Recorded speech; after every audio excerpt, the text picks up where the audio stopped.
Le groupe scolaire Excellence Islamique a organisé le 13 juin 2021 la cérémonie de clôture du concours d'excellence inter-établissement scolaire islamique dans la grande salle de ISDS à Ouagadougou. Au cours de la cérémonie, Dr Mohamed Issa Kindo et Dr Ahmad Sawadogo ont animé une conférence sur le thème « La culture de l'excellence, un défi pour les établissements scolaires confessionnels islamiques ». Monsieur Teta Salifou, directeur de cabinet du ministre de la Culture, était le patron de la dite cérémonie. Il a apprécié l'initiative et surtout le message des conférenciers.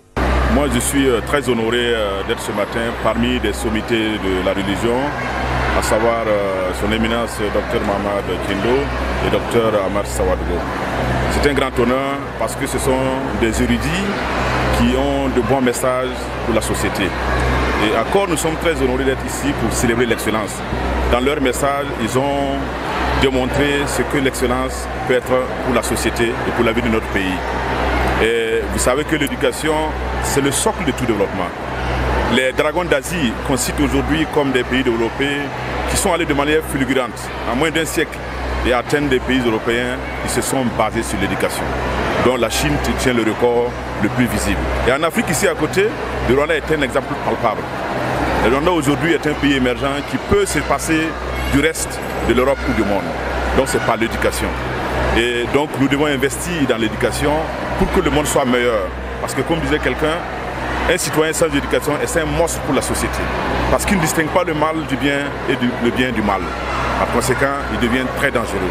C'est pourquoi aujourd'hui, nous assistons à des sentiments de haine, des sentiments d'extrémisme un peu partout parce que les gens n'ont pas appris à s'aimer, les gens n'ont pas appris à aimer en tout cas leur prochain à travers l'éducation.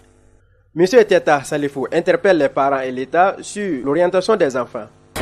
Donc c'est le rôle des parents, c'est le rôle de l'éducation, c'est le rôle des autorités politiques d'orienter les enfants. Voilà pourquoi j'ai cité dans mon intervention la belle citation d'Émile Durkheim qui dit, je le cite encore, que l'éducation est l'action exercée par les adultes sur les générations qui ne sont pas mûres pour la vie sociale. Elle suscite et développe en eux les capacités physiques, intellectuelles, moraux et religieuses afin qu'ils soient utiles à leur société et à eux-mêmes. Voici en substance ce que Émile Durkheim dit depuis l'origine de l'éducation. Et aujourd'hui, c'est de vigueur. Quand on voit la crise qui a secoué aujourd'hui le monde éducatif, et on se réfère à la définition de Durkheim, il y a un problème. Parce que l'enfant ne doit pas nous orienter sur son éducation. C'est nous les parents qui devons dire à l'enfant ce qui est bien parce que nous sommes mûrs pour la vie sociale. C'est pour ça que nous devons nous impliquer. Et cette cérémonie ce matin est d'une excellence parce que ça célèbre les meilleurs élèves. Et on ne peut pas évoluer dans un monde où les gens sont médiocres. Pour ça, nous saluons déjà cette initiative et doublement parce qu'on a allié ici l'éducation intellectuelle à l'éducation religieuse. Un enfant qui est bien instruit et qui a la foi et qui connaît Dieu est un bon citoyen pour la société. Donc vivement que de telles cérémonies, que de telles actions puissent être répandues dans notre pays et à travers l'Afrique et le monde. Cette cérémonie a pris fin par des remises symboliques des cadeaux aux meilleurs élèves.